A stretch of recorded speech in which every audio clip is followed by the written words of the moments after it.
Assalamualaikum warahmatullahi wabarakatuh. Jika sebelumnya saya memaparkan aksi nyata tentang budaya positif dengan keyakinan kelas, sekarang saya akan memaparkan aksi nyata diseminasi budaya positif pada modul 1.4 oleh saya, Ratna Yulianti, calon guru penggerak angkatan 6 dari SDN Tinggiran 21 Kabupaten Barito Kuala, dengan bimbingan Fasil Ibu Enda Jiwandani dan Ibu PP Ibu Saudah. Bismillahirrahmanirrahim. Berikut adalah rancangan tindakan untuk aksi nyata diseminasi budaya positif. Judul yang telah saya buat adalah Penerapan Budaya Positif Melalui Kesepakatan Kelas. Latar belakang yang mendasari saya untuk membuat rancangan ini adalah untuk melakukan perubahan praktik disiplin dengan budaya positif sesuai profil pelajar Pancasila di kelas. Untuk mewujudkan hal tersebut melalui kesepakatan kelas dengan merdeka belajar, dengan adanya kesepakatan kelas ini, siswa akan memiliki rasa tanggung jawab pada diri dan lingkungannya. Selain itu, siswa akan termotivasi sehingga bisa berpikir kritis dan bisa menyelesaikan masalah yang telah dilakukannya. Selain itu, siswa bisa berbagi untuk melakukan budaya positif dalam belajarnya sehingga siswa merasa senang saat belajar di kelasnya. Tujuan 1. Menumbuhkan rasa bertanggung jawab atas perbuatannya. 2. Membentuk karakter siswa melalui kesepakatan kelas untuk mewujudkan profil pelajar Pancasila. 3. Meningkatkan motivasi siswa dalam belajarnya. Tolak ukur. Siswa lebih bertanggung jawab dalam perilakunya sehingga budaya positif terbangun dengan baik. Berkolaborasi dengan teman dan guru dalam mewujudkan budaya positif sesuai dengan prinsip pelajar Pancasila. Siswa lebih disiplin dan mengikuti pembelajaran. Dukungan yang dibutuhkan: kerjasama dengan warga sekolah dan teman sejawat, kerjasama dengan murid, sarana dan prasarana, dan kerjasama dengan masyarakat lingkungan.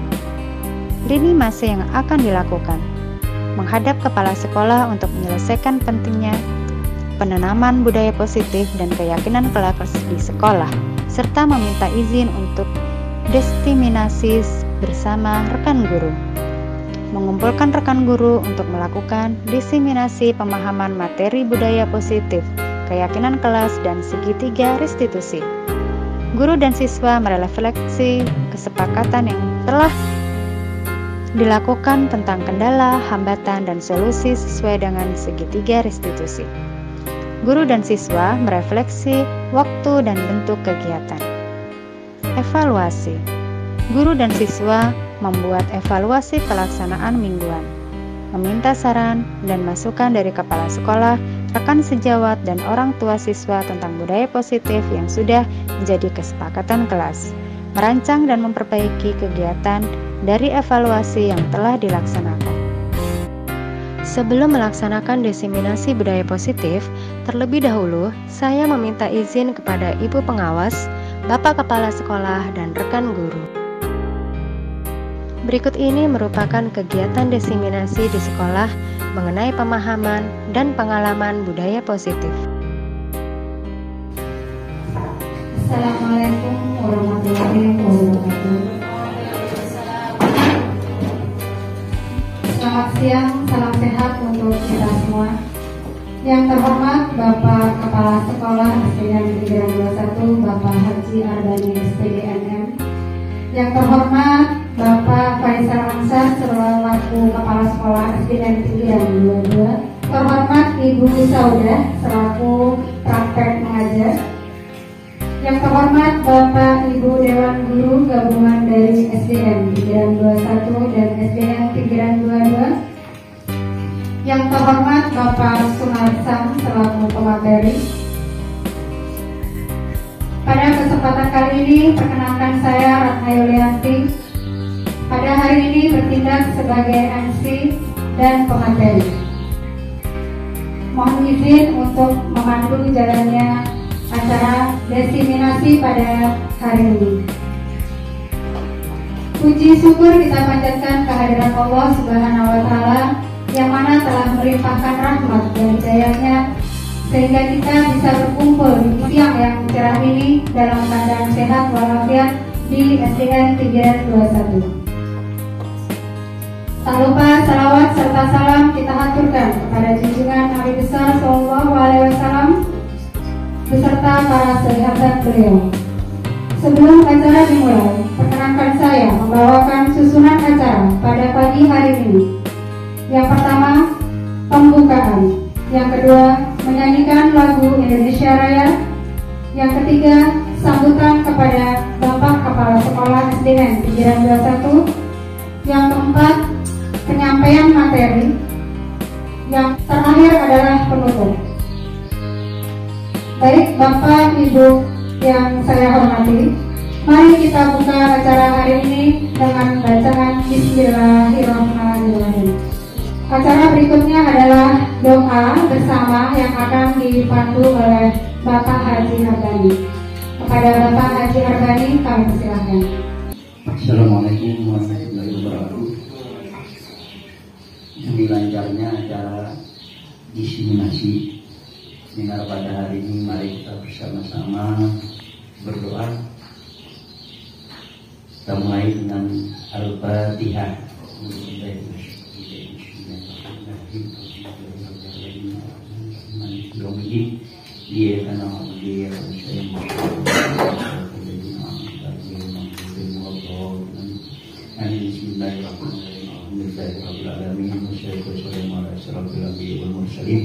wa ala alihi wa sahbihi ajma'in. Allahumma ighfir lana dzunubana wa li walidayya warhamna kama rabbayana shaghira wa li jami'il muslimin wal muslimat wal mu'minin wal mu'minat al-ahya'i minhum wal amwat wa tabi'nahum marqili wa tahdihim wa la hawla wa la quwwata illa billahil Allahumma inna nas'aluka salamatan fid din wa fil jasad wa fil wa barakati rizqi wa tawbatan bil maut wa rahmatan minal maut wa maghfiratan ba'dal maut. Allahumma hawwin alaina bi syafaqati wa nasirna wa abarika. Rabbana atina fid dunya hasanah wa fil akhirati hasanah wa qina adzabannar. Sallallahu alaihi wa alihi wa sahbihi wa sallam. Subhanaka la ilaha illa anta astaghfiruka wa assalamu ala mursalin walhamdulillahi rabbil alamin.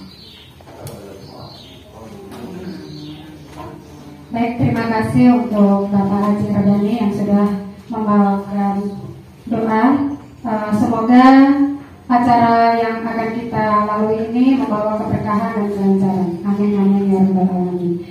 Baik, memasuki acara selanjutnya adalah menyanyikan lagu Indonesia Raya. Bapak Ibu Dewan Guru dimohon berdiri.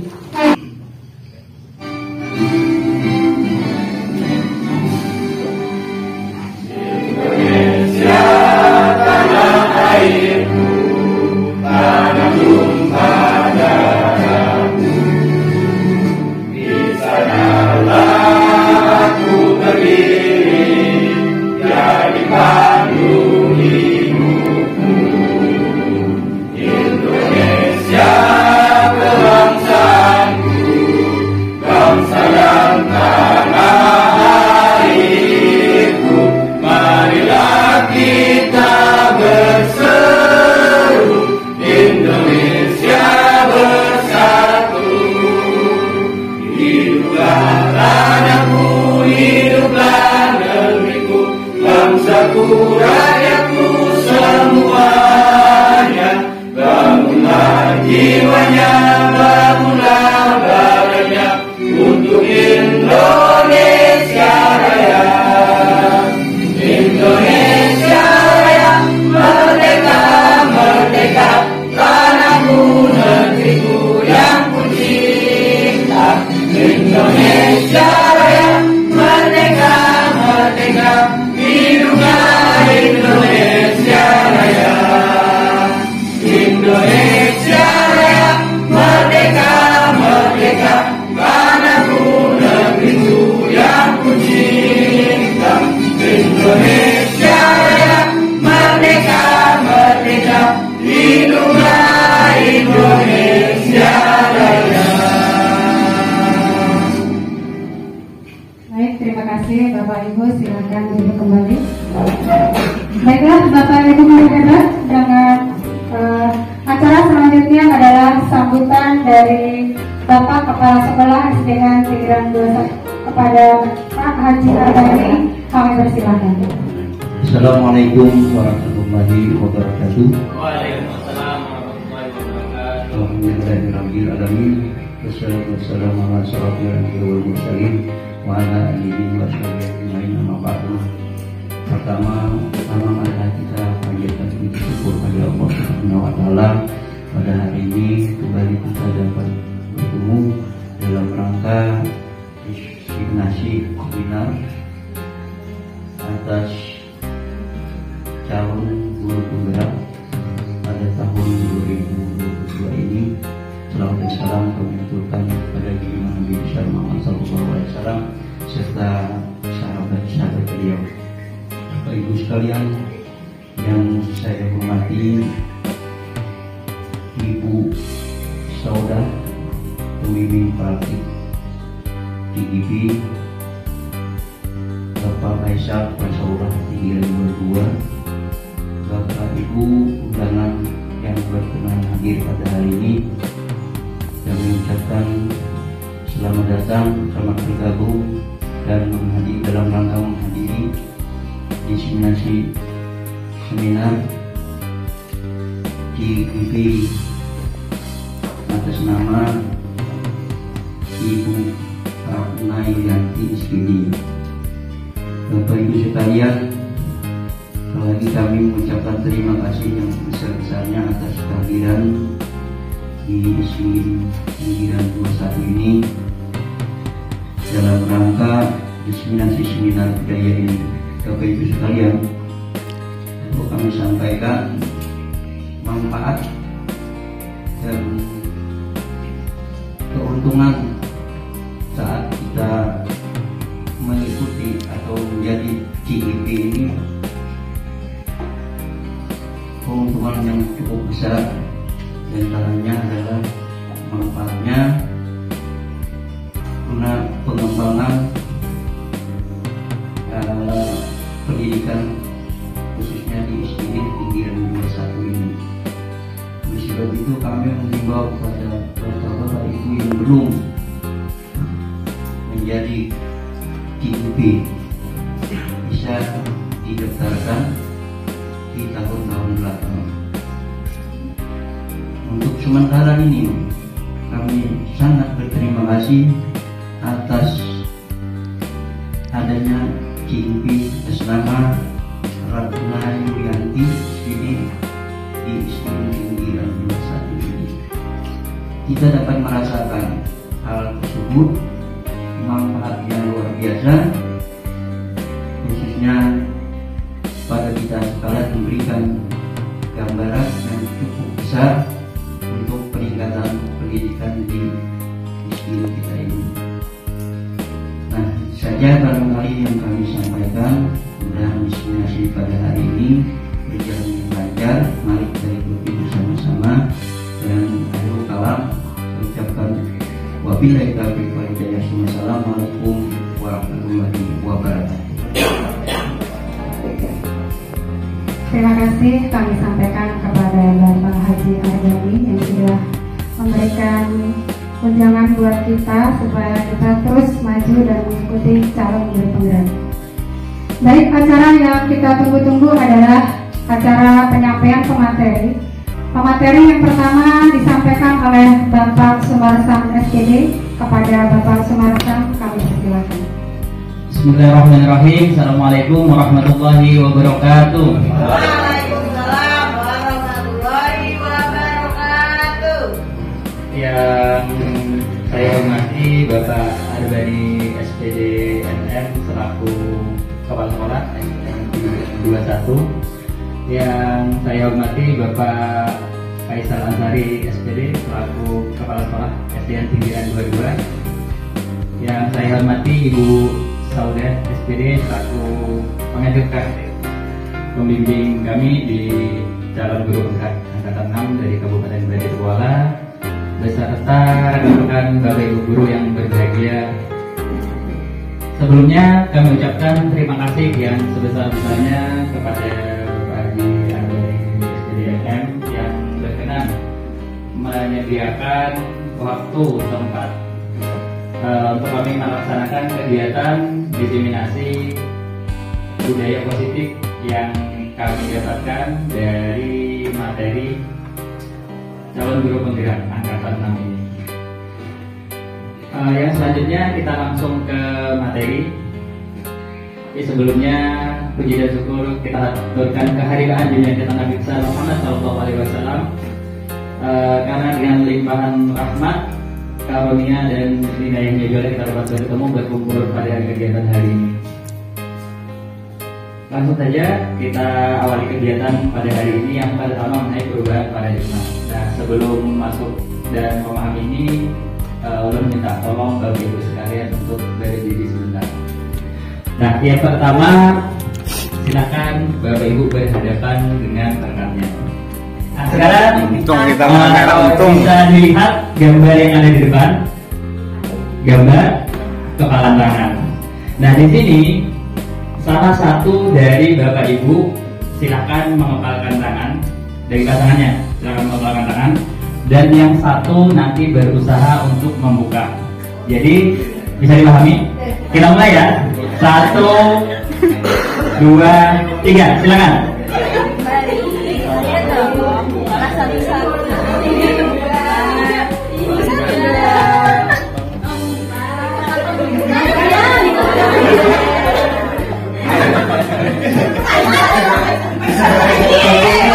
Sembilan, 8, 7, 6, 5, 4, 3, 2, 1. Kita berhitung untuk kita semua. Yang pertama, coba apa yang Bapak Ibu rasakan sebagai orang yang berusaha untuk membuka? Penasaran? Habis apa lagi? Berusaha dengan segala macam upaya, ada yang merayu, ada yang dengan kekuatan dan sebagainya. Terus yang mengepalkan tangan di sini, kapan Anda membuka kepala tangan Anda? Apakah saat diinginkan orang untuk dibuka atau Anda sendiri yang berusaha untuk membuka? Kita sendiri. Atau bisa jadi ada yang luluh dengan rayuan. Nah, di sini ada mengenai stimulus respon dan teori kontrol. Bisa Bapak Ibu dibaca. Nah, jadi pada intinya ada stimulus yang membuka tadi, ada stimulus dan ada kontrol. Siapa yang memberi stimulus? Rekan atau teman yang hendak membuka tangan kita. Sedangkan kontrol tetaplah pada diri kita. Nah, dalam pembelajaran apa sih hubungannya? Kita sering terpesona dengan yang namanya ilusi kontrol. Kita sering merasa bahwa yang memegang kekuasaan di kelas adalah kita. Ini saya sendiri. Bagaimana dengan Bapak Ibu sekalian? Apakah merasakan hal yang sama dengan saya? Kita biasanya memperlakukan anak, kamu harus gini sih, kamu harus gini. Kita harap anak itu akan menuruti kemauan kita. Nah, sama seperti tadi, kita dengan gayuan, baik itu dengan imbalan ataupun ancaman. Nah, sekarang apa sih hubungannya dengan disiplin? Nah, bisa kita baca. Kata disiplin itu asalnya adalah belajar ya, belajar di sini. Namun setelah sampai di kita, yang kita pahami termasuk saya sebelum mengikuti kegiatan CGP ini, itu adalah sesuatu yang dilakukan seorang pada orang lain untuk mendapatkan kepatuhan. Itu yang sering kita rasakan. Kecenderungan umum menghubungkan kata disiplin dengan ketidaknyamanan, bukan dengan apa yang kita hargai. Kita kadang merasa kurang menghargai terhadap perilaku murid. Apalagi murid itu berbeda dari teman-temannya, termasuk saya sendiri. Karena mungkin kebanyakan siswa ataupun ada masalah kita dengan anak dan sebagainya. Kan di sini ada 3 hal. Ada motivasi, ada hukuman, ada restitusi. Dari 3 hal ini, mana yang paling sering kita lakukan? Motivasi. Kalau saya lebih sering adalah hukuman. Nah, setelah ini baru saya tahu ada namanya motivasi, penghargaan, dan restitusi. Ada yang sudah mengetahui tentang restitusi? Belum. Untuk teori motivasi secara umum ada 2 kan? Motivasi itu ada internal dan eksternal. Internal berasal dari diri dan eksternal berasal dari luar diri kita sendiri. Bapak Ibu sekalian, dari genggaman atau kepala tangan tadi, kira-kira yang mana yang disebut dengan motivasi internal? yang merayu, kalau internal yang memegang. Nah, eksternal itu biasanya menghindari ketidaknyamanan atau mendapat imbalan. Sedangkan internal itu yang berasal dari diri kita sendiri.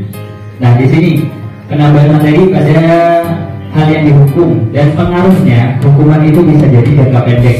Jika kita sering menghukum siswa, misalkan datang terlambat, setelah itu kita suruh membaca atau menuliskan kata-kata saya tidak akan terlambat lagi. Mungkin hanya sampai di situ atau saat kelas itu saja.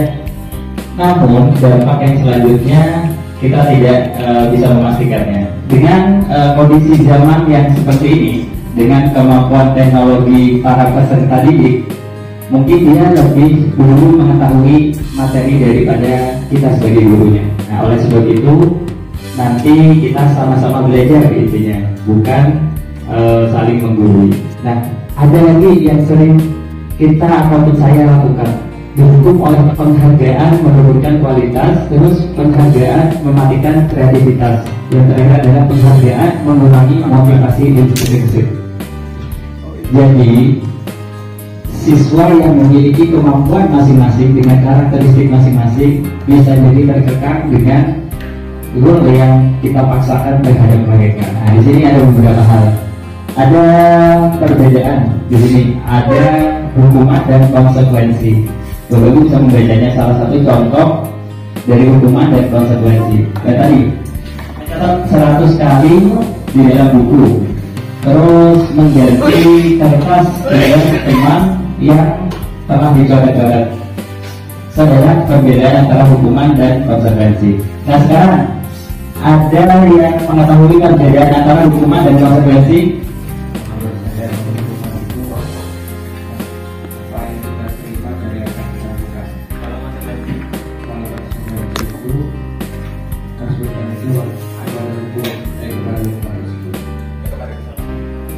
Jadi hukuman tadi tanggung jawab, bentuk tanggung jawab kita ya. Kalau yang konsekuensi tanggung jawab atas hukuman itu. Di sini ada beberapa perbedaan mengenai hukuman dan konsekuensi. Yang sebenarnya yang pertama itu hukuman sesuatu yang dirasa itu menyakitkan. Tapi kalau konsekuensi itu memang sesuatu yang harus terjadi. Contoh seperti ini, tiba-tiba anak datang terlambat tanpa kita menanya sebabnya, langsung kita berikan tindakan. Nah, tindakan itu bisa jadi menyakitkan bagi dia, maka itu termasuk sebagai hukuman. Sedangkan konsekuensi itu adalah sesuatu yang sudah kita sepakati bersama. Jika melanggar, maka dia akan bertanggung jawab. Betul yang dikatakan oleh Pak Nana, bertanggung jawab atas apa yang dia lakukan. Dan terakhir adalah restitusi. Nah, ini hal yang baru kami dapatkan. Nah, restitusi di situ adalah proses menciptakan kondisi bagi murid untuk memperbaiki kesalahan mereka. Jadi intinya setiap murid itu melakukan kesalahan, bisa jadi dia tidak tahu apa yang mereka lakukan itu salah atau keluar daripada aturan serta norma yang sudah ada. Nah, ciri-ciri restitusi itu ada 9 hal. Nah, bisa dibaca, bukan menebus kesalahan ya, tapi belajar dari kesalahan. Nah, ada beberapa mengatakan kan bahwa guru terbaik itu adalah pengalaman. Pengalaman itu adalah melihat kesalahan. Butuh pandangan ya, karena sering salah kita bisa. Nah, itu yang dilakukan oleh pandangan selama ini. Nah, terus yang kedua adalah memperbaiki hubungan. Yang keempat adalah menemukan untuk melihat ke dalam diri. Nah, yang terakhir yang paling penting adalah menemukan solusi. Yang jadi masalah, kita sebagai guru sering menyalahkan bahasa belajar meniwas siswa tanpa ada jalan keluar untuk menyelesaikan masalah tersebut. Itu yang sering saya lakukan. Maka dari itu, setelah dalam materi ini kita bersama-sama untuk fokus mencari solusi, bukan membahas permasalahan atau kesalahan yang mereka lakukan. Artinya, jika kita sudah paham dan bisa untuk melaksanakan tadi membedakan hukuman, konsekuensi, melakukan restitusi, maka kita awali nantinya dengan peraturan kelas. Diawali dari kelas kita masing-masing. Naik setelah peraturan akan menjadi sebuah keyakinan, dan di lingkungan nanti berdampak kepada lingkungan yang positif. Setelah lingkungan sekolah, maka akhirnya akan menjadi budaya positif. Bagaimana membuat keyakinan kelas nanti akan disampaikan pada sesi kedua oleh Ibu Ratna. Nah, apa yang Bapak Ibu pikirkan setelah melihat gambar di depan ini? Buas, kasih sayang, ada lagi kerjasama. Ini adalah gambar gaun buas, tapi disajikan oleh seseorang. Apa sih yang menyebabkan hal itu? Yang ada itu keberanian. Secara teoritis, secara alami, setiap manusia itu memiliki kebutuhan. Saat kebutuhan itu terpenuhi, maka dia tidak akan menjadi yang asalnya buas bisa menjadi tidak buas atau jinak. Nah, mungkin seperti itu. Kita merasa belum kenal dengan siswa itu, tapi setelah beberapa tahun melalui hari-hari bersama, kegiatan bersama, akhirnya kita bisa mengenal mereka. Ada 5 hal atau 5 kebutuhan dasar, yakni bertahan hidup, penguasaan, kesenangan, kebebasan, kasih sayang, dan rasa diterima. Nah, sekarang saat semua hal atau semua kebutuhan terpenuhi, baik itu dari guru ataupun dari siswa, maka kita akan mudah untuk mengatur mereka. Dari 5 tadi, dari kasih sayang, habis itu ada penghargaan. Ada siswa yang kadang ingin merasa dihargai, ada siswa yang ingin atau perlu kasih sayang karena di rumah dia selalu dimarahi dan selalu dapat masalah, misalnya dari saudara dan sebagainya. Itu hal-hal yang sering kita temui di lapangan. Ada juga yang perlu pengakuan. Aku ini bisa loh, kenapa aku harus ditunjuk misalnya. Itu adalah beberapa hal yang perlu kita cek. Bagaimana cara mengeceknya? Ada 5 hal atau 5 posisi kontrol yang bisa kita lakukan sebagai guru. Yang pertama adalah menghukum. Yang kedua adalah membuat rasa bersalah. Yang ketiga adalah sebagai teman. Yang keempat adalah sebagai pemantau. Dari keempat ini dirangkum sebagai manajer. Nah, jadi manajer itu berbeda dengan keempat hal yang sebelumnya. Perbedaan ini nanti disesuaikan dengan kondisi siswa. Jadi ada kalanya kita perlu bertindak tegas sebagai penghukum. Ada kalanya kita juga bisa sebagai teman. Ada kalanya kita sebagai pemantau. Pemantau itu biasanya kita berbicara berdasarkan data. Misalnya siswa sudah terlambat beberapa kali nih, 10 kali misalnya. Pas pelajaran kita terlambat lagi, maka kita sampaikan data tersebut. Itu sebagai pemantau. Kalau sebagai teman, nanti negatifnya adalah dia merasa dilindungi. Jadi hal atau kesalahan itu membuat dia kurang kesadarannya. Nah, yang terakhir tadi adalah sebagai manajer. Tanya nanti disampaikan oleh Ibu Ratna dengan cara segitiga restitusi. Yang intinya terakhir adalah merdeka. Kita sekarang kan sudah memasuki tahun kedua untuk sekolah yang melaksanakan PSP atau program sekolah bergerak, dan juga sekarang memasuki implementasi kurikulum merdeka. Nah, sesuai dengan semboyan Ki Hajar ya, merdeka. Merdeka itu artinya tidak hanya terlepas dari perintah, akan tetapi cakap buat memerintah diri sendiri. Jadi tadi motivasi dari dalam diri sendiri. Nah, mungkin itu saja gambaran umum yang dapat saya sampaikan. Untuk selanjutnya kami sampaikan materi atau pemaparan kedua oleh Ibu Ratna. Terima kasih. Wassalamualaikum warahmatullahi wabarakatuh.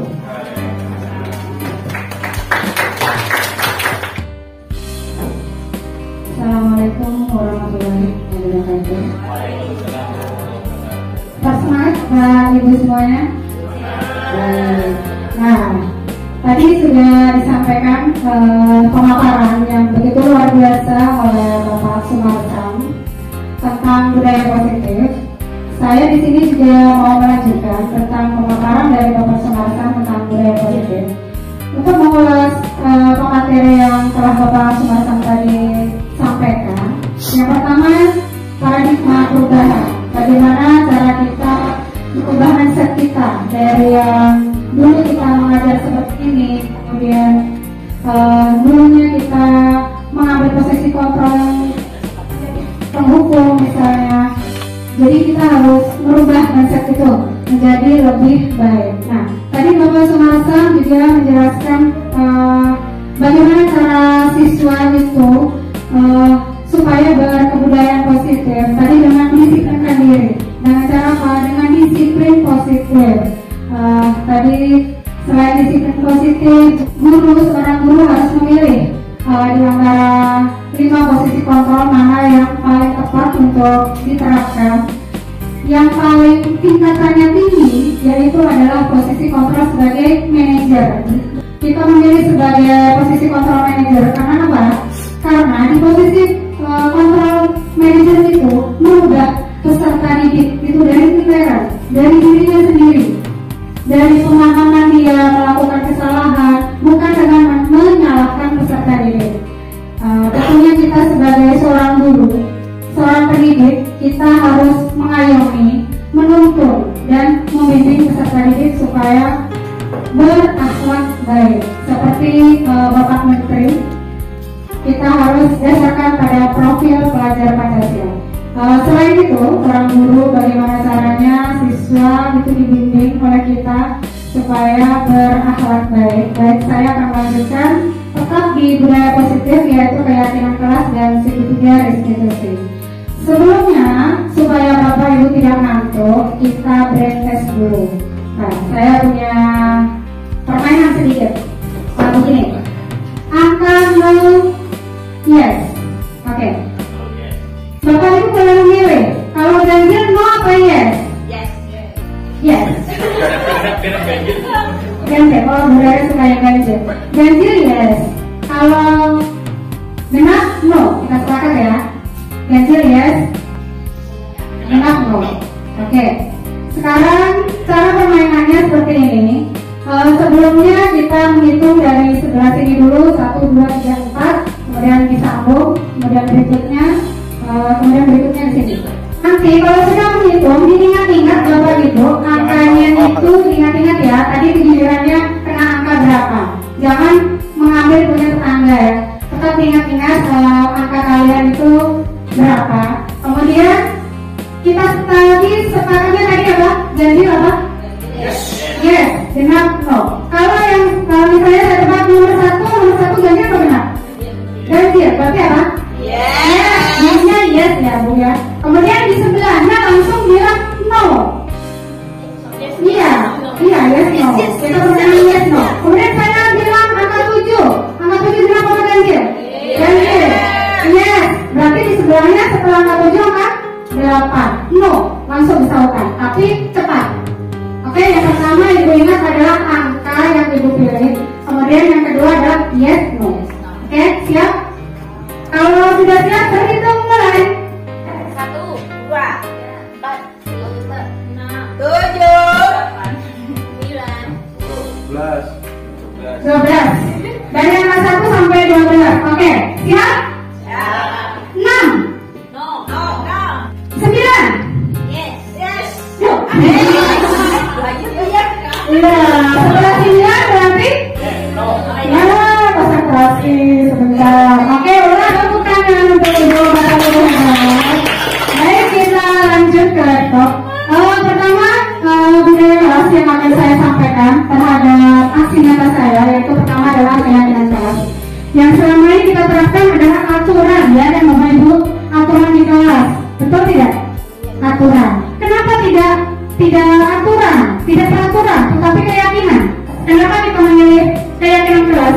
Kata-kata keyakinan bukan peraturan. Nah, saya akan membantu untuk Bapak Ibu memahami peraturan dan keyakinan itu bedanya apa sih gitu. Yang pertama, saya akan mengajukan pertanyaan.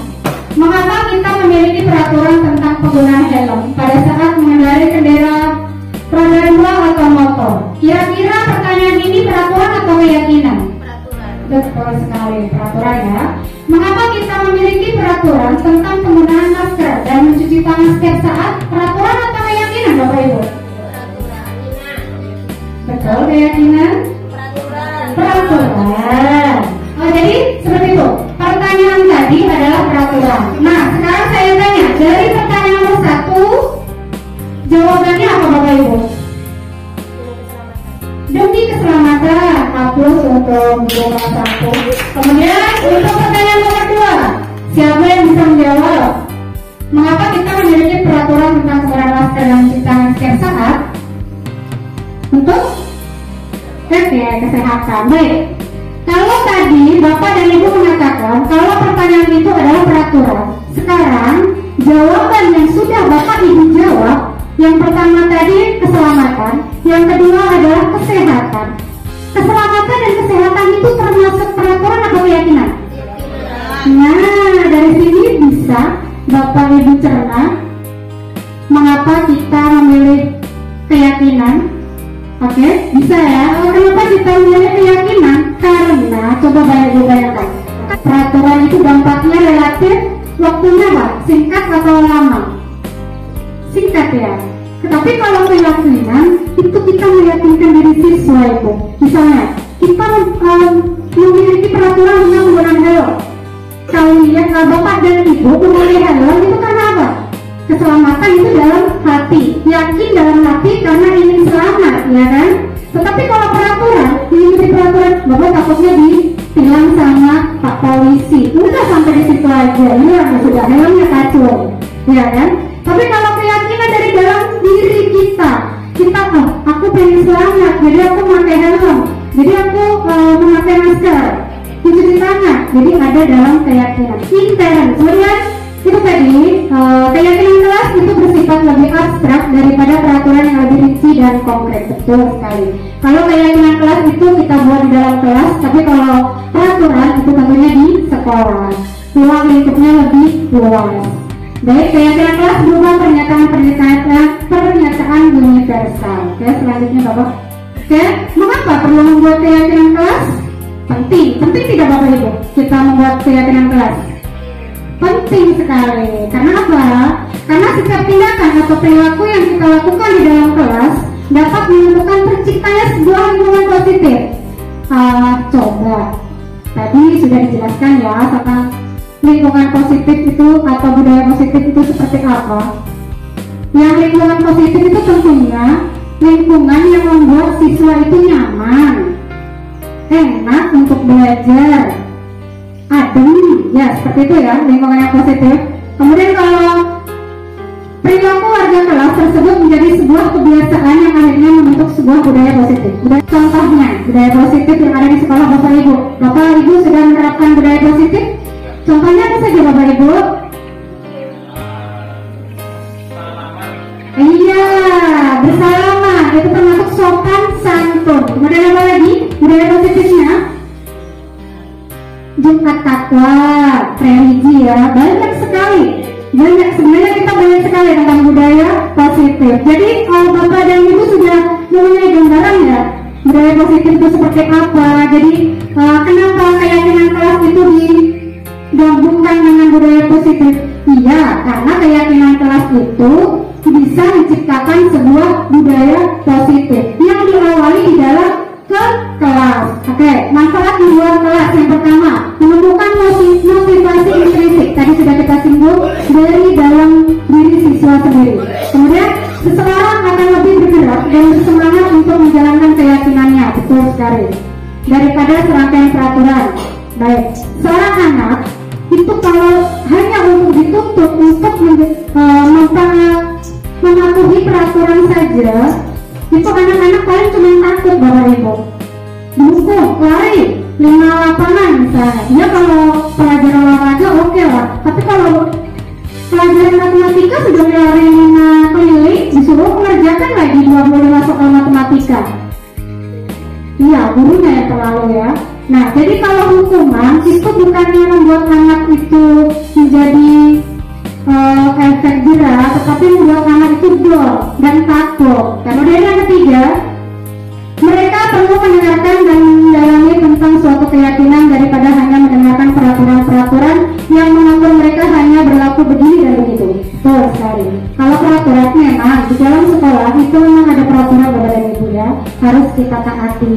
Tetapi bagaimana caranya kita anak-anak itu meyakini, mentaati peraturan itu, yaitu tadi dengan memberikan bimbingan kepada anak dan dengan caranya itu tadi Bapak Ibu bisa memilih 5 posisi kontrol.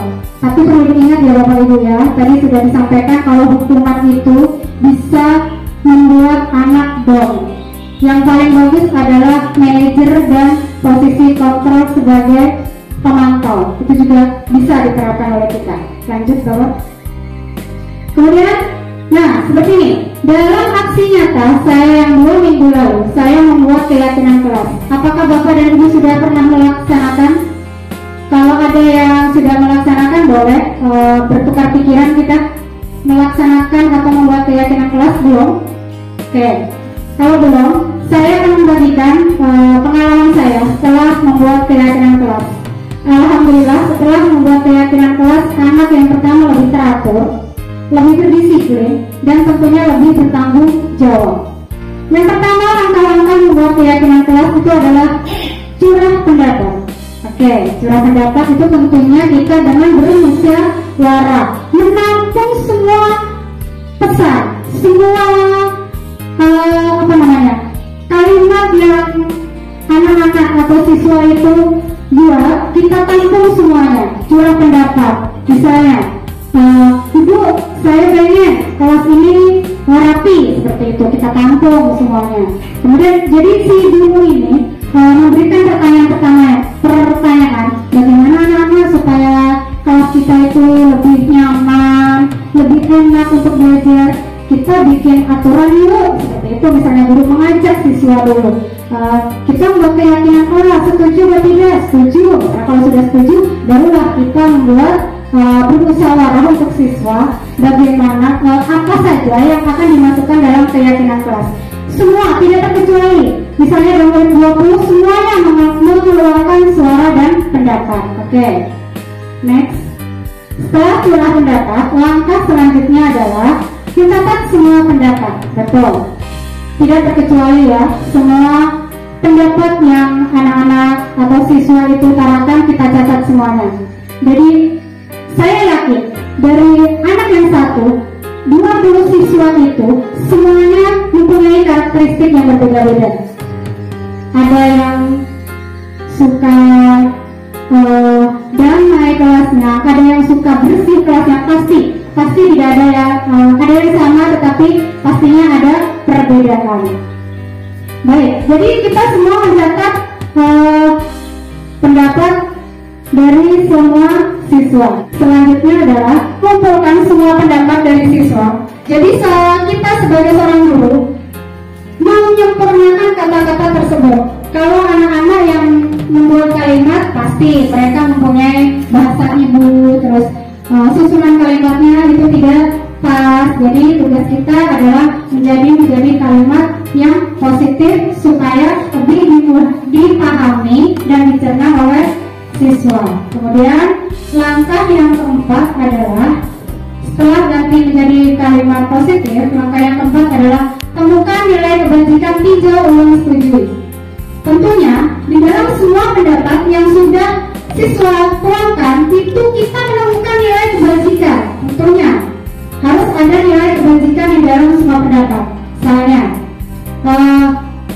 tidak boleh terlambat ke sekolah. Nilai kebajikannya yaitu berdisiplin, kemudian saling menyayangi, menghormati, tidak boleh membeda-bedakan. Itu adalah nilai kebajikan dari setiap pendapat yang diutarakan. Lanjut Pak. Kemudian yang kelima, yang terakhir adalah meletakkan di tempat yang terlihat. Kalau semua pendapat sudah terkumpul, kemudian sudah menjadi kalimat yang positif, yang terakhir adalah meletakkan di tempat yang terlihat. Kami kelas 6 sudah melaksanakan keyakinan kelas, sudah ditempel di dinding. Kemudian satu persatu 1, ini anak semuanya yang membuat, baik tulisannya, lukisannya itu saya cuma mengarahkan aja, semuanya teman ya, siswa yang membuat dari keinginan mereka. Bu, saya mau kelas ini tuh seperti ini, saya mau kelas ini seperti ini. Dan ini tentu berbeda. Ayo kita, ibu setuju saja, semuanya setuju, berarti kita tuangkan di dalam keyakinan kelas. Jadi keyakinan kelas ini bagus sekali ya Bapak Ibu. Jadi kita tuh bukan kita yang membuat aturan, bukan guru yang membuat aturan di dalam kelas, itu bukan guru. Kalau kita selama ini anak-anak tidak boleh terlambat, kita yang membuat peraturan. Tapi kalau sekarang siswa yang membuat peraturan, ya dengan siswa menuangkan pendapatnya. Menurut saya seperti ini. Nah, secara otomatis kalau sudah siswa membuat, otomatis kalau siswa melanggar, masa dia mau melanggar dengan perkataannya sendiri? Itu namanya keyakinan. Jadi saya bagikan kertas origami ini, kertas berwarna-warni. Kita tetapkan diri kita itu sebagai seorang siswa. Maunya siswa itu seperti apa di dalam kelas? Ya, Bapak dan Ibu berlaku sebagai siswa. Ya, Bapak dan Ibu itu inginnya kelas itu seperti apa? Kita buat keyakinan kelas. Satu kertas, satu pendapat. Sesuai dengan hati nurani Bapak dan Ibu ya, maunya kelas itu seperti apa? Jadi berdayakan mendengar dengan rapi ya.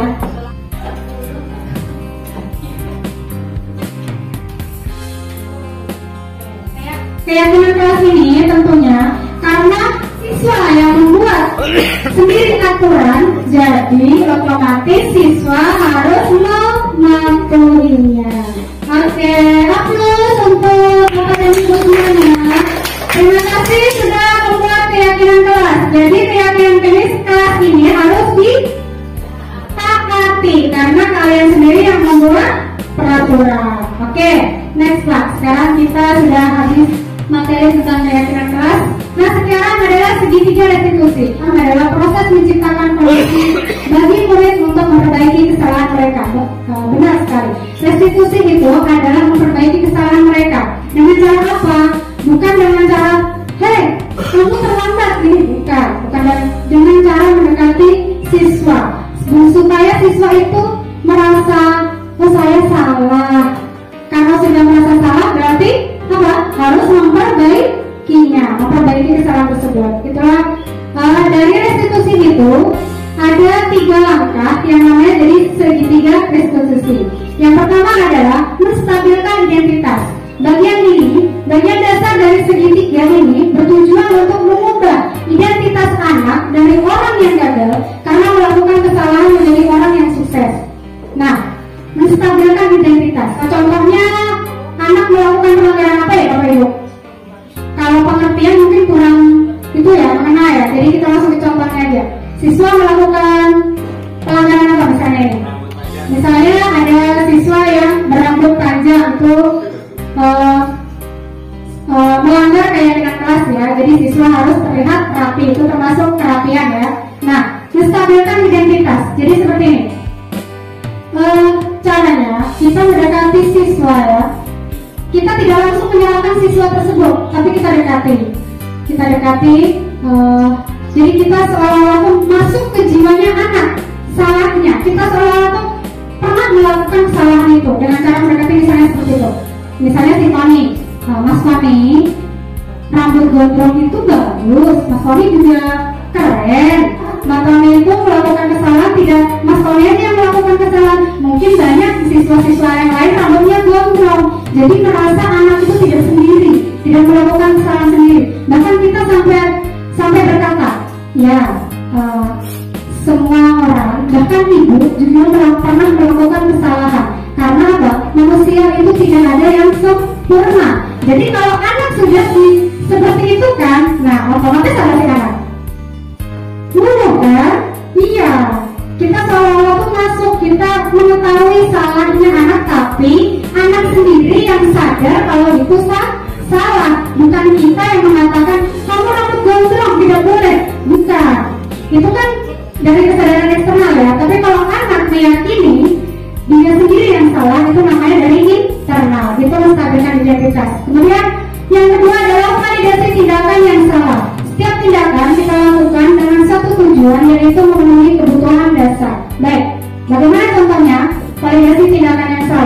Nah, validasi tindakan yang salah ini kita deketi siswa tadi yang gondrong karena telah melanggar keyakinan kelas dan aturan sekolah. Kita dekati, kemudian sambil kita misalnya di pusat-pusat punggungnya, pundaknya atau punggungnya gitu ya, kita dekati, kemudian sambil kita bicara seperti ini. Sayang, mungkin kamu punya alasan nih kenapa rambutnya tidak dipotong. Pasti anak punya alasan. Setiap anak melakukan kesalahan itu pasti mempunyai alasan. Kita dengarkan alasan itu. Dengan kita menerapkan segitiga restitusi, saya yakin anak itu akan jujur. Ya, karena apa? Kita tidak marah, Bu. Dari pertama melakukan kesalahan kita tidak marah-marah. Kita tidak minta gini. Kalau anak sudah dimarahi pertama kali, pasti diam. Ditanya diam aja. Tapi kalau kita melaksanakan segitiga restitusi, kita dekati si anak dengan melalui menstabilkan identitas dan validasi tindakan yang salah, saya yakin anak pasti akan jujur dengan alasan dia melakukan kesalahan. Paham dari sisi 1 dan sisi 2 Bapak dan Ibu? Oke. Sisi yang ketiga adalah menanyakan keyakinan. Wah, kembali lagi ke keyakinan yang ditanyakan. Tadi harusnya Bapak tadi menuliskan di sini tidak boleh gondrong ya. Jadi kita Bapak dan Ibu, Bapak punya alasan menanyakan keyakinan. Misalnya seperti ini. Di dalam keyakinan kelas kita, adakah yang kamu langgar sayang gitu misalnya. Jadi anak ada Bu, apa sayang misalnya gitu kan. Tidak boleh gondrong Bu. Nah, jadi kira-kira kamu melanggar keyakinan kelas tidak? Iya Bu, saya melanggar. Pasti jawabannya seperti itu. Nah, kalau sudah mengetahui si anak atau meyakini kalau anak itu salah, baru kita arahkan bagaimana anak itu bertanggung jawab atas kesalahan atau tindakan yang telah dilakukan dengan cara memperbaiki diri. Tentunya si guru juga akan terus membimbing. Nah, seperti itu. Itu adalah kegunaan segitiga restitusi. Nah, berikutnya saya akan menayangkan aksi nyata saya tentang segitiga restitusi pada salah satu siswa yang sering saya temui di kelas saya. Mungkin Bapak dan Ibu permasalahannya berbeda ya, tapi saya sering ini setiap kali saya temui, bahkan satu minggu itu ada 3 atau 2 kali. Oke Bapak, silakan putar. Mbak Adel sedang apa nak? Sedang mengerjakan PR tema, Bu. Mbak Adel tidak mengerjakan PR ya? Ya, tidak apa-apa. Mbak Adel bukan satu-satunya anak yang tidak mengerjakan PR. Kemarin-kemarin juga ada yang tidak mengerjakan PR, iya kan Mbak? Nah, Mbak Adel melakukan tindakan ini mempunyai alasannya kan? Coba alasannya apa? Ya Bu, saya tidak mengerjakan PR karena kelelahan dan ketiduran, sehingga lupa tidak mengerjakan PR tema. Baik, tapi tidak terlambat sekolah kan Mbak? Tidak Bu. Bagus, Mbak Adel juga sudah melakukan hal yang baik karena tidak terlambat sekolah. Tetapi dari kesalahan Mbak Adel itu, Mbak Adel merasa sudah melanggar keyakinan kelas apa belum? Melanggar Bu. Keyakinan kelas mana yang Mbak Adel langgar? Tidak bertanggung jawab Bu. Sikap tanggung jawab itu penting apa tidak menurut Mbak Adel? Penting Bu. Nah, kalau Mbak Adel tahu sikap tanggung jawab itu penting, Mbak Adel akan melakukan apa untuk memperbaikinya? Saya akan selalu mengerjakan PR dengan tepat waktu dan akan mengerjakan PR sebelum tidur. Bagus, jika Mbak Adel sudah memperbaikinya, Mbak Adel akan menjadi seperti apa? Saya akan menjadi orang yang lebih bertanggung jawab dan berdisiplin lagi Bu. Bagus, kalau sudah tahu apa yang akan Mbak Adel lakukan, sekarang Mbak Adel boleh duduk kembali dan melanjutkan pelajaran. Saya berharap setelah Bapak Ibu menerapkan segitiga restitusi di kelas Bapak dan Ibu yang Bapak Ibu impikan, saya yakin lambat laun memang waktunya memang sebulan 2 bulan memang belum nampak 100%, tapi saya yakin dengan penerapan segitiga restitusi itu akan menjadikan kelas kita itu nyaman, anak-anak juga besar di dalam kelas. Baik untuk lebih memahami lagi, saya akan membuka sesi pertanyaan. Di pertanyaan ini saya batasi 2 pertanyaan saja. Silakan Bapak atau Ibu menambahi atau menguatkan dari destinasi kami supaya kita lebih paham, atau ada yang berbagi pengalaman. Silakan Bapak dan Ibu. Ya, Bapak kanan, silakan Bapak kanan. Assalamualaikum warahmatullahi wabarakatuh. Waalaikumsalam warahmatullahi wabarakatuh. Saya Laki dari Muslim 32. Di sini ada tulis satu pertanyaan Pak. Silakan. Kalau bisa dijawab, perlu kami ada Ini ada yang pertama, merdeka belajar menurut Belajar Dewantara, bukan merdeka dari perintah. Bagaimana Pak penjelasan singkat mengenai hal tersebut Pak? Yang kedua, tadi kan ada dijelaskan motivasi, hukuman, penghargaan, dan restitusi. Restitusi itu kan dari kesalahan Pak. Belajar dari kesalahan akan membuat kita bisa. Bagaimana menghadapi seorang siswa yang terus membuat kesalahan dan tidak bisa membuat siswa itu bisa? Bagaimana tanggapan Anda? Yang ketiga terakhir Pak, keyakinan kelas itu keinginan atau peraturan karena harus dipatuhi dan ada konsekuensinya. Yang terakhir, terima kasih. Terima kasih atas pertanyaan yang sangat luar biasa dari Bapak Nana. Yang pertama adalah merdeka belajar. Mungkin nanti kalau ada tambahan bisa disampaikan. Merdeka belajar, merdeka, arti merdeka tadi adalah bebas, bebas ya. Akan tetapi bebas di sini adalah bukan bebas yang sebebas-bebasnya. Contoh, kemerdekaan Indonesia diraih bukan karena kebebasan atau karena hadiah, akan tetapi dari perjuangan dan disiplin. Seperti itu, ya betul ya. Nah, artinya kebebasan di sini adalah kita bebas menentukan pilihan akan pelajaran yang dapat membuat kita menjadi lebih baik sesuai dengan tujuan pembelajaran Ki Hajar, di mana Ki Hajar menyebutkan bahwa siswa itu kita sebagai guru hanya sebagai penuntun, ibarat petani atau tukang kebun, ya. Mereka hanya bisa mengarahkan bagaimana tumbuh kembangnya, bagaimana menjaganya, bukan penentu. Contoh, kita menanam padi, tak mungkin akan tumbuh jagung. Begitupun sebaliknya. Nah, setiap manusia, setiap anak itu sudah memiliki kodratnya masing-masing, baik itu kodrat alam ataupun kodrat zaman. Artinya, mereka dari lahir memang sudah wataknya kayak itu, jadinya. Nah, maaf bahasa Banjarnya tak keluar. Nah, jadi mereka, contoh, siswa yang berasal dari daerah pesisir mungkin beda dengan daerah pegunungan karakternya. Terus daerah pedesaan mungkin juga berbeda dengan daerah perkotaan.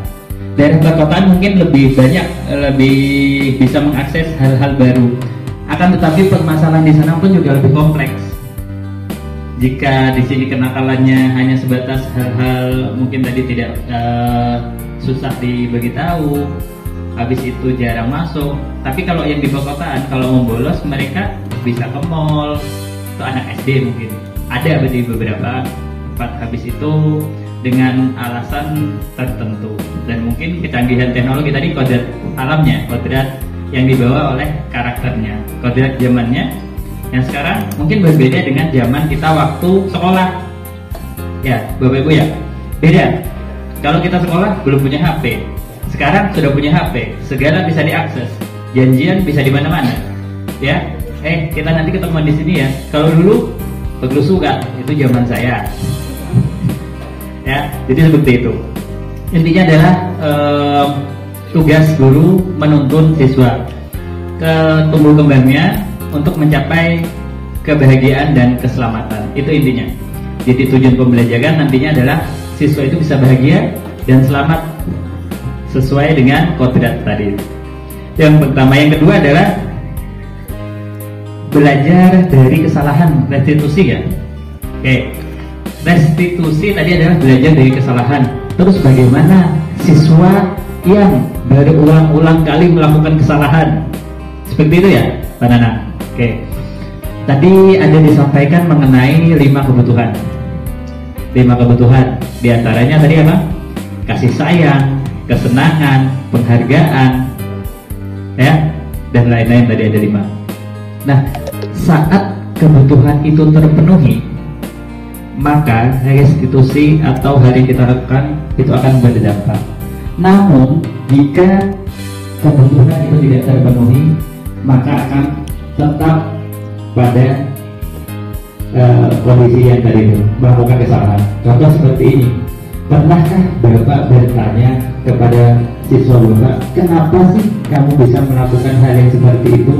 Apakah dia memang hobi melakukan kesalahan, atau memang suka kalau dimarahi atau dipanggil dengan gurunya? Siapa tahu dia perhatian dengan gurunya nih. Misalnya Kak Nanang nih, dia ganteng nih. Habis itu ada siswa kelas 6. Wah, habis itu karena susah ketemu dengan Pak Nanang, dia bikin kesalahan. Sekira selalu dipanggil dengan beliau, kan itu bisa jadi. Ya. Nah, jadi seperti itu Pak. Dicek, digali kembali mengenai kebutuhan yang diperlukan oleh siswa tersebut. Itu ya. Yang kedua. Terus yang terakhir adalah keyakinan kelas. Keyakinan kelas. Nah, tahapannya tadi sudah disampaikan dengan Ibu Ratna. Sebelum masuk keyakinan kan ada peraturan. Contoh tadi itu peraturan mengenai penggunaan helm. Asalnya kan aturan nih.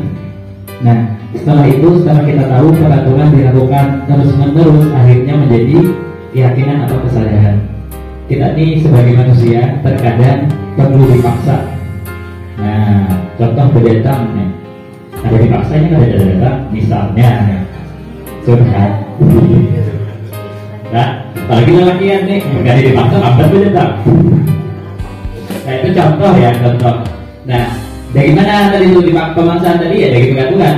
Setelah peraturan itu dilakukan secara terus-menerus dan mendapatkan efek dan mendapatkan rasa tertentu, maksudnya berdampak baik kepada kita, akhirnya berubah menjadi keyakinan. Nah, keyakinan itu yang ditulis secara universal. Mungkin seperti itu yang dapat kami sampaikan. Ibu Ratna, ada tambahan? Baik, terima kasih pertanyaan dari Bapak Nanang. Kemudian untuk sesi tanya jawab saya tutup karena waktunya sudah tidak memungkinkan. Mungkin barangkali ada penguatan dari Ibu PT kami, Ibu Sauda. Monggo supaya kami itu pemahamannya lebih mantap lagi. Silakan Ibu. Terima kasih atas kesempatannya. Assalamualaikum warahmatullahi wabarakatuh. Tapi di sini tidak ada yang lebih hebat, lebih tahu, tapi saling belajar. Mungkin Bu Ratna belum sampai selesai masih pembelajarannya, baru di modul 1.4 masuk ke modul 2.1. Nah, dari contoh video yang tadi diunggah atau kita tonton, itu ada praktek coaching. Coaching itu yaitu saat berbicara bersama siswa tadi, menggali apa kesalahan siswa, kemudian membangkitkan kesadaran siswa di mana dia punya kesalahan dan apa yang harus dilakukan. Saya lihat ini kita refleksi ya ya. Nah, lain kali itu kalau ada menemukan kesalahan dengan siswa, kemudian lakukan coaching menurut misalnya namanya Aulia. Menurut Aulia, apa yang Aulia lakukan itu baik atau tidak? Atau misalkan menurut Aulia, hal apa yang dapat dilakukan supaya tidak terjadi lagi? Sama dengan melakukan memberikan pertanyaan. Pertanyaannya usahakan pertanyaan yang terbuka. Memberikan pertanyaan yang tidak tertutup atau dengan kata lain jawabannya iya dan tidak saja, tapi lebih menggali agar anak bercerita, punya kata-kata atau kalimat yang panjang. Dari situ kita dapat menggali banyak dari anak. Kalau hanya sekedar tidak dan ya, itu namanya pertanyaan tertutup. Nah, tidak bisa dari lebih banyak. Itu aja sih untuk yang itu. Kemudian ke budaya positif, diharapkan di guru bergerak semua guru yang ada bisa mengikuti. Jadi kenapa PGP ini terus berlanjut pada angkatan 3, 4, 5, dan seterusnya mulai dari 1, tapi kita batolan cuma 3, 6, 7 ada, tapi PP-nya tidak ada. Lalu dialihkan ke angkatan 8. Insya Allah 8, 9, 10 dan gitu. Setelah itu, mungkin 11, 12 belum masih ada. Diharapkan di seluruh Indonesia itu ada guru penggeraknya. Nanti setelah lulus, menggerakkan lagi karena bergerak dan menggerakkan lingkungannya seperti ibu-ibu dengan sejawat bersama-sama. Jadi guru penggerak tidak akan bisa berbuat apa-apa tanpa perlindungan Bapak Ibu semua. Jadi selaku PP saya memohon dengan sangat dukungan Bapak Ibu pada Bu Ratna ya yang di sini. Kalau Pak Sumasang kan daerahnya Banjarmasin, sekarang Banjarmasin. Jadi mohon dengan sangat dukungannya, terus kerjasama kolaborasi dengan teman-teman Bu Ratna. Insya Allah kalau Bu Ratna bergerak sendiri tidak akan berhasil, mustahil berhasil. Insya Allah kalau didukung, insya Allah berhasil. Kita melakukan perubahan, gerakan perubahan. Kenapa? Karena di era globalisasi ini kan anak-anak pada mengikis sudah tumbuh, mengikis nuraninya, mengikis sopan santunnya, mengikis Pancasila di hatinya. Rasanya tuh kayak hilang gitu ya, merasa. Nah kita menumbuhkan itu lagi, menumbuhkan profil pelajar Pancasila. Kembali zaman kita sekolah dulu, mungkin ya masih merasakan dulu ada pelajaran PMP, PSPB, kita dulu hafal nama pahlawan, hafal dengan kabinet dan lain-lain. Sekarang mana? Ketika ditanyakan apa itu pahlawan, dia bilangnya Ultraman, Superboy. Gila, nggak apa-apa. Kalau kita kan hafal, jadi ada kabar baiknya kita tempelkan lagi gambar-gambar pahlawan kita. Patriotisme yang pupuk gitu. Sedih Bu, miris melihatnya kan anak-anak kita sekarang tuh, misalkan ada yang jatuh di video ini, boro-boro nolongin. Kalau dulu zaman kita Bu, ya kan, yang orang jatuh masih ada, tapi sedikit. Yang sedikit itu kita tumbuhkan nanti, mudah-mudahan bisa menjadi pohon berimbun kembali. Tadi ya sedikit aja mengajak sama-sama kita perbaiki generasi kita. Karena kalau ulun pribadi merasakan Bu, anak-anak di sekolah itu sudah mengikis sekali orangnya. Nah, itu aja Bu Ratna. Terima kasih untuk perhatiannya Bapak Ibu. Wassalamualaikum warahmatullahi wabarakatuh. Waalaikumsalam warahmatullahi wabarakatuh. Baik, terima kasih terima kasih, sangat begitu luar biasa Ibu Saudah memberikan semangat pada saya. Benar, Ibu Saudah bilangnya kita tidak bisa lain.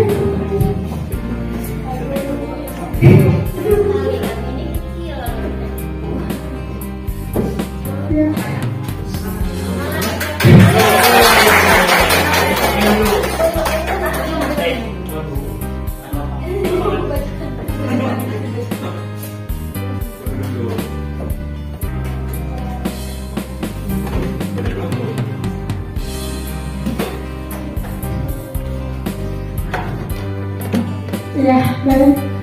Begitu luar biasa memang perjuangan CGP-nya ya. Benar, kita tidak bisa berdiri sendiri ya. Kita perlu dukungan, terutama itu dukungan ya Bu. Dukungan dari teman, kemudian Bapak Kepala Sekolah itu sangat kami perlukan. Jadi tidak ada semacam ya. Kalau kita berdiri sendiri itu seolah-olah kayak pengen mundur aja. Tapi kalau ada dukungan dari Bapak dan Ibu, khususnya di rekan sejawat, kita akan terus bersemangat meskipun sangat lelah sekali loh ya. Memang mengasihkan CDP kita ini banyak sekali ilmu yang kami dapat. Mulai dari yang tidak bisa jadi bisa, mulai dari yang belum kita pahami kita jadi paham. Benar sekali. Kalau ilmunya luar biasa dari berbagai seminar, dari berbagai pelatihan-pelatihan, memang CGP ini yang saya rasa sangat-sangat luar biasa. Padahal baru modul 1, tapi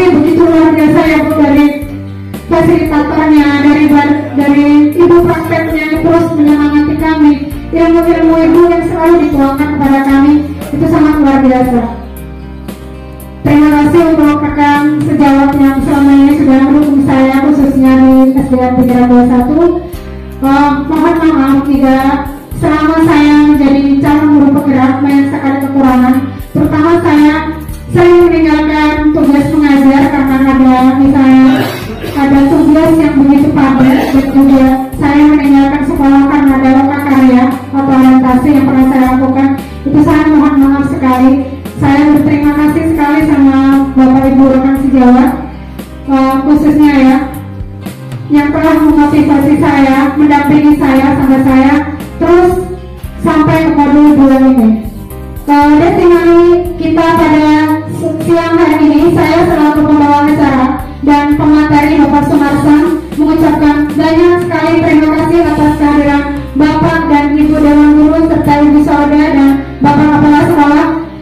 Mohon maaf jika apabila ada kata-kata kesalahan dari kami, khususnya pemateri. Bujang dan Dara, tinggi semampai, senyum dan sapa memudah naluri. Destinasi sudah usai, saatnya kami undur diri. Wassalamualaikum warahmatullahi wabarakatuh.